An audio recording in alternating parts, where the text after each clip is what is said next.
Top 14 Greek Gen Z onomatopoeia words. Welcome back to our channel. Today we're diving into Greek Gen Z culture, exploring the top 14 onomatopoeia that have captured the hearts and minds of the youth.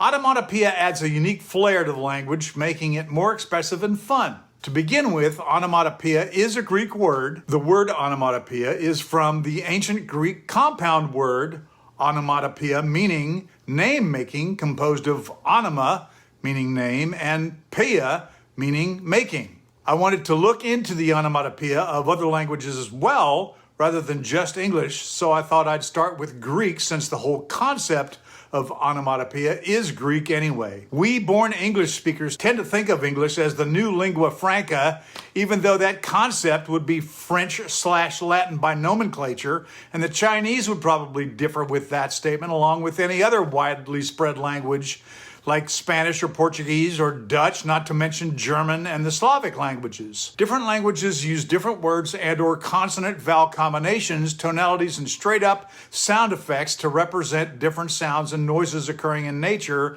and in the course of our day-to-day activities. I find it interesting how our ears in various other languages have gravitated toward different or the same representations of those onomatopoeia words and sounds. Additionally, I can see that Gen Z have taken language animation to the next level by utilizing even more sound effects into their language, which of course Gen Z doesn't think of as slang. It's just normal communication to Gen Z. So I prompted AI software to select the top onomatopoeia words in the languages I selected to represent each sampling and to compare their languages with each other afterward. So let's get into it. Number 14, bam, which is used to describe a sudden noise like a bang or a pop. It's often used in playful contexts, making conversations lively and engaging. At number 13, we have meow, the sound of a cat. Meow, meowing. This word is not just for cats. It's often used humorously to describe someone being cute or playful or kittified. I should additionally say that oftentimes when we use onomatopoeia words, we'll use them with some kind of a vocal inflection, a tonality that's high or low or mimics whatever it is that the word is designed to mimic in addition to the word itself. Number 12 is grr or grr. Grr, the sound of a growl. It's commonly used to express frustration or annoyance, often in a lighthearted way. Like when somebody does something that we don't like, we'll go grr, grr. Or especially in texting, grrr, if, your boss says, oh, I'm going to need you to come in on Saturday. Grr. So number 11 is moo. I see it's spelled M-A-U in Greek, so moo, which, the cow doesn't necessarily say moo with two zeros like that. It's kind of a sound anyway, but we anglicize it, for want of a better word for it, as moo. Number 10 is brr, kind of a kindred onomatopoeia to grr. Burr is brr, usually done with a to run the R's together because it represents the sound of shivering or feeling cold. Brr. Number 9 is sow. And remember, these are Greek, so sow, which mimics the sound of something slipping or falling, I guess it would be sow, or sow, sow, or something. At number 8, we have bamboom, a playful way to describe an explosion or something exciting happening. Bam, boom, like, if I were anticipating something happening right now, or I was anticipating that it wouldn't happen right now, and then it did, I might say, bam, there it is. Bam, boom, there it is. Or by itself, boom, there it is. Number 7 is cuckoo.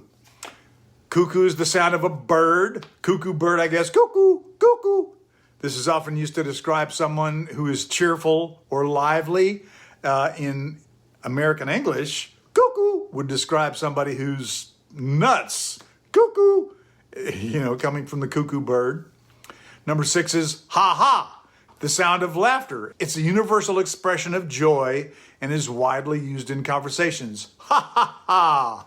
Ha-ha. Number 5, bravo. I don't know if I would necessarily describe bravo as an onomatopoeia word, but whatever. It's an expression of applause or approval, often used to encourage friends. Yeah, I think it's Italian. Maybe it is Greek, and the Italians swiped it from the Grecians, which makes all the sense in the world. We define Greco-Roman culture as being kind of one and the same, and the United States of America is patterned largely on Greco-Roman culture, more Greek than Roman. Greeks being a prior democracy to the United States of America, and the White House in Washington, D.C. has pillars modeled after Greek architecture. Number 4 is bloom. Bloom, you know, in American English, we think of a bloom as the thing that a flower does when it opens up. But bloom, I suppose, representing a splash or a sudden fall into water. It's often used in playful contexts. So the Greeks use bloom, and I think American English would use bloop, bloop, or bloop, or plop. But bloop is probably, you know, when you drop something in water, the sound I would use for it would be bloop. But apparently the Greeks use bloom. So there you have that. Number 3 is tsk, T-S-I-K, tsk, which mimics a small sound like a tick or a light tap. It's often used to describe something subtle, like I suppose a tap.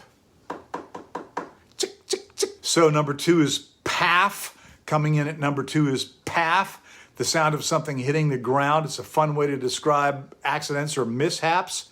Paff, you know, we would probably use plop in America, or how would you even spell that? I don't know. So the Grecians use paff. Number 1 is zuzuni, which refers to a buzzing sound often associated with insects. It's a playful term that captures the essence of summer. Here in the US of A, I think we would use buzz.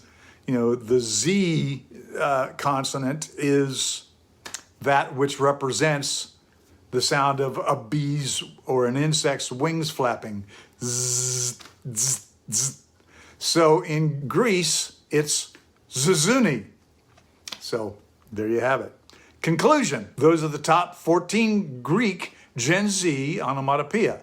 These words not only enrich the Greek language, but other languages as well, while also reflecting the animated spirit of youth, you know, which I would say as I kind of look up Gen Z slang in the United States and in England and in other English-speaking countries, I see that they use the word SKRRT to mean stop what you're doing and take notice, like skirt, like the sound of slamming on the brakes.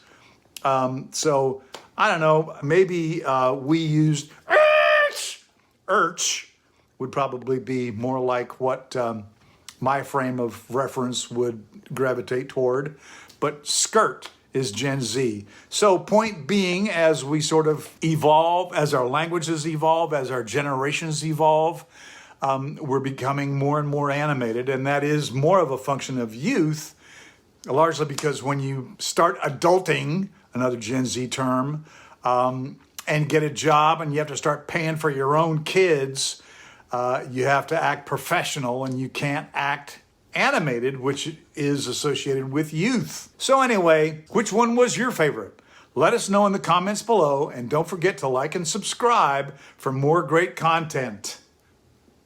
So before we call this video done, I thought it would also be interesting to hear all of this in the Greek language so we could hear their onomatopoeia words spoken in Greek and enunciated in Greek through the miracle of AI. So I just, took my script and pasted it into some software and had it read in Greek along with some images for your viewing pleasure. So this is the whole thing in Greek.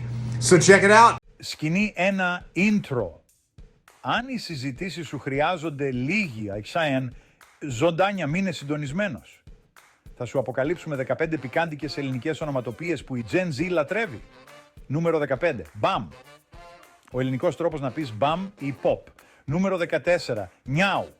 Για όταν νιώθεις γλυκούλης σαν γατάκι. Νούμερο 13. Γκρ. Τέλεια για παιχνιδιάρικη απογοήτευση. Νούμερο 12. Μου. Είχε αγελάδας για τυχαία αστεία. Νούμερο 11. Μπρ, για να εκφράσεις το κρύο με τον πιο αστείο τρόπο. Νούμερο 10. Τσου, ο ήχος από κάτι που γλιστράει. Νούμερο 9. Μπαμ μπουμ, για τις εκρηκτικές στιγμές. Νούμερο 8. Κούκου, ζωηρό και χαρούμενο σαν πουλάκι. Νούμερο 7. Χαχά, το γέλιο, η παγκόσμια χαρά. Νούμερο 6.